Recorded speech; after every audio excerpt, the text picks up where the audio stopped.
Heya Cryptozens, it's 10 p.m. Pacific time. The date is October 29th, 2022. Welcome back to the Crypto Overnighter. My name is Nikodemus, and I'll be your host for another episode of Weekend Leftovers, where we take a look at shows from earlier this week. And, as always, keep in mind, nothing in this show should ever be considered financial advice. Monday, Reddit launched their NFT avatars. According to Dune Analytics and Polygon, trading volume has exceeded $1.5 million in the last 24 hours. So that's 1/3 of their total volume, $4.1 million since launch. So this sales volume represents a new all-time high as 3,780 NFTs were traded. Now, we covered these NFTs back when Reddit first announced them. They were created by artists within the Reddit community, and the NFTs are minted on Polygon. These NFTs are purchased on Vault. Now, Vault is Reddit's own crypto wallet, and they're profile pics, so they dress up all of their Reddit posts with this avatar. Now, when you buy the NFT, and when you want to use it, you keep your NFTs in the Vault. That said, you can transfer them out. They can be sold on secondary markets, places like OpenSea and Rarible. The highest price recorded for one of the Reddit digital collectibles is 18 ETH. That's roughly $24,000. So they also don't seem to be something that people are accumulating in large numbers. They're spread out amongst the collectors. 2.9 million avatars have been minted. 2.8 million wallets have at least one of these NFTs in them. Now, this was set up to be a way for Reddit to support artists by selling their NFTs and selling them on NFT exchanges. So far, more than $60,000 in royalties have been earned on secondary market sales. Tuesday. Woke up to news pretty much straight out of a spy novel today. A tale of Chinese agents and double agents and spies and bribery and cryptocurrency. Sounds exciting because I like spy movies. So here we are, talking about it on Weekend Leftovers. Some of this analysis comes to us from Elliptic. Elliptic is a widely trusted blockchain analytics company, among other things. Because according to Elliptic, a couple of Chinese spies tried to use Wasabi wallet to hide their attempts to use Bitcoin for bribery purposes. So the U.S. Department of Justice announced charges against 2 Chinese intelligence officers. These charges alleged that the pair bribed a double agent using cryptocurrency. In this case, it was Bitcoin. In their announcement, the DOJ said that the pair, Guangchong He and Zheng Wang, were trying to help some telecom company in China from being prosecuted. We don't know which company yet. Now, somehow, this means bribing a U.S. official with roughly $61,000 of Bitcoin. Unfortunately for the Chinese, they did not pick their target well, because they chose to bribe a double agent working for the FBI. Now, that means that the authorities in the Eastern District of New York did not attempt to affect the outcome of a case against a Chinese telecom. According to Elliptic, these 2 Chinese spies tried to use Wasabi wallet to hide their Bitcoin transactions. This is not the first time something like this has happened with Wasabi wallet. Wasabi was used in an attempt to launder Bitcoin in 2020, and it was used in attacks on Bitfinex in 2015 and KuCoin in 2020. Elliptic said, quote, "The same properties of digital assets that make them attractive to criminals, such as censorship resistance, pseudonymity, and the ease with which they can be transferred across borders, also make them valuable tools for all intelligence agencies looking to fund clandestine operations." So what happened here, according to the DOJ, these 2 spies kicked this whole thing off back in 2019, when they told the double agent to steal information related to this case against the telecom. Now, like I said, the name of the company hasn't been released yet, but it looks like it was probably Huawei. So there were 2 payments made in Bitcoin. One payment of $41,000 went to pay for these fake secret documents. The other $20,000 paid for the release of sensitive information. The DOJ credits their National Cryptocurrency Enforcement Team for the win. This is a new team that they stood up just about a year ago, and this team has been instrumental in many enforcement actions against people using crypto for crimes. Earlier this year, the team was responsible for recovering $500,000 in stolen currency from a North Korean hacking group. And further, they're also pressing a criminal case against an unnamed individual for $10 million. They allege that that person violated sanctions using crypto. Pham Minh Chinh is the Prime Minister of Vietnam, and he's taken up the subject of crypto regulations in his country. Now, he said they should study crypto regulation based on the habits of their citizens, because they keep trading crypto despite the fact that digital assets have no legal recognition. He said, quote, "It is necessary to study appropriate sanctions and assign the government to make detailed regulations."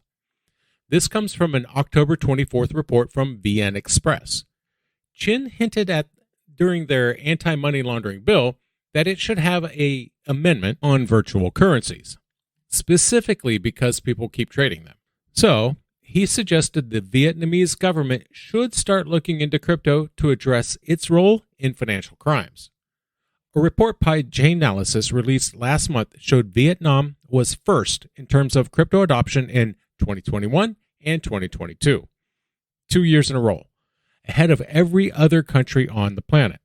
Now, this was as a result of their, quote, "extremely high purchasing power and population-adjusted adoption across centralized DeFi and P2P currency tools." This was taken into account population-adjusted for all platforms. So everything from centralized exchanges to peer-to-peer payments. One of the reasons for this is a lack of cryptocurrency taxation. Unlike most countries where cryptocurrency is taxed, in some cases, people are taxed an absurd amount. But in Vietnam, there's no tax on crypto assets. For one thing, crypto has no status as legal tender. Don't get me wrong, the Vietnamese government would love to tax crypto. They just lack the legal mandate to do so, as they've never been designated taxable assets. This has trade-offs. No crypto taxes is a positive, yes. However, financial institutions in Vietnam are banned from dealing with crypto. But because the law is silent on crypto, citizens can still buy, possess, and trade crypto. That said, there are no legal protections either. Someone steals your crypto, they scam your crypto from you, the law doesn't care. And because the law doesn't care, crypto cannot be used as a legal part of a trade. In part, this is due to lawmakers pushing for crypto asset adoption. Last March, their deputy prime minister asked their finance ministry to take a look at amending laws to account for a cryptocurrency framework. This bill is up for discussion on November 1st. It is likely to be either approved or disapproved by the end of session on November 15th. Thursday.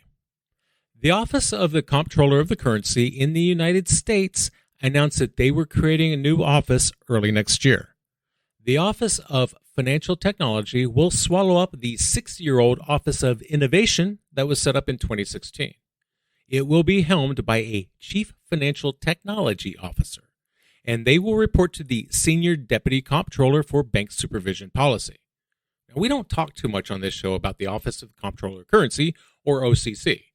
The OCC is set up to be an independent bureau of the Treasury Department. Largely, they charter and regulate national banks, federal savings associations, as well as branches and agencies of foreign banks. Their current head is Michael Hsu. Now, speaking of the need for the new office, Hsu said, quote, "To ensure that the federal banking system is safe, sound, and fair today and well into the future, we need to have a deep understanding of financial technology and the financial technology landscape. The establishment of this office will enable us to be more agile and promote responsible innovation consistent with our mission." Which is interesting, given that on the 13th of October, he told Reuters, quote, "We're spending too much time on crypto. It's interesting, it has thorny issues, but relative to other technology and banking issues, I think we're kind of now overweight crypto." Then again, Hsu isn't really crypto-friendly. He called it, quote, "immature industry based on an immature technology." And he said it was, quote, "most promising innovations have been crowded out by hype and a fixation on trading." So this question becomes, Is he creating this new office to effectively regulate the industry?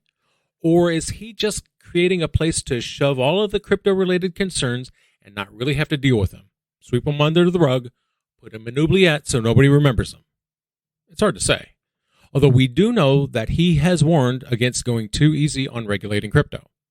We know in the letter that he sent, he also said that banks who want to get into crypto have to, quote, demonstrate to the satisfaction of its supervisor office that it has controls in place to conduct the activity in a safe and sound manner. At first glance, Lugano, Switzerland, and El Salvador wouldn't seem like they have a lot in common. One is a small city in northern Europe, well known for winter sports. The other is a tiny beach-lined nation in Central America.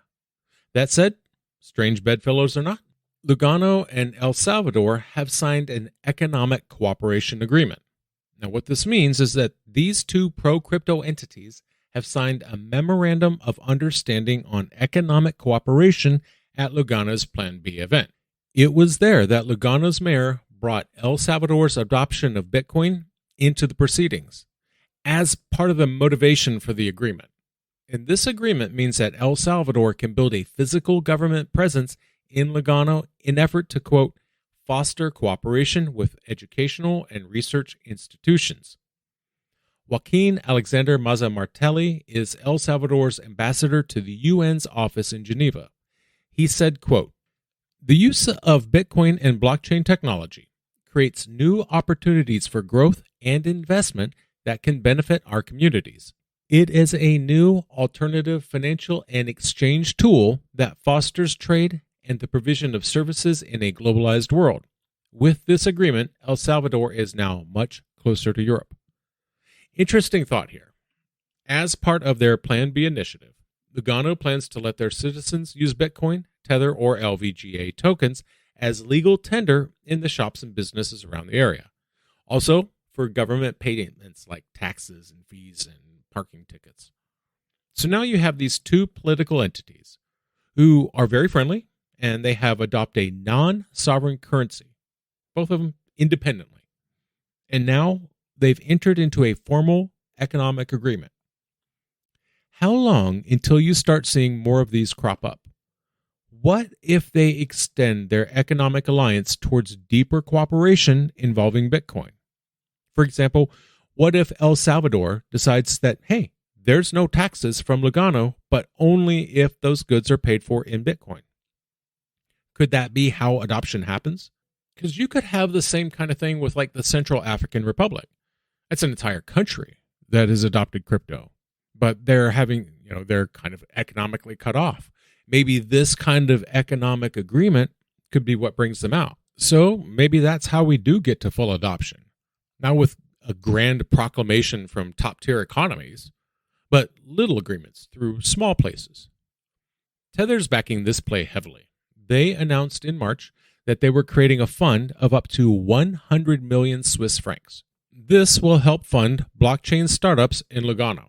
Now, they put up a blog post supporting the financial agreement between Lugano and El Salvador. Tether's chief technology officer said that Tether would, quote, stand ready to help however we can. And that's going to do it for us for another episode of Weekend Leftovers. I want to thank you, my listeners, because when you stop listening, I will stop talking. We'll see you tomorrow night.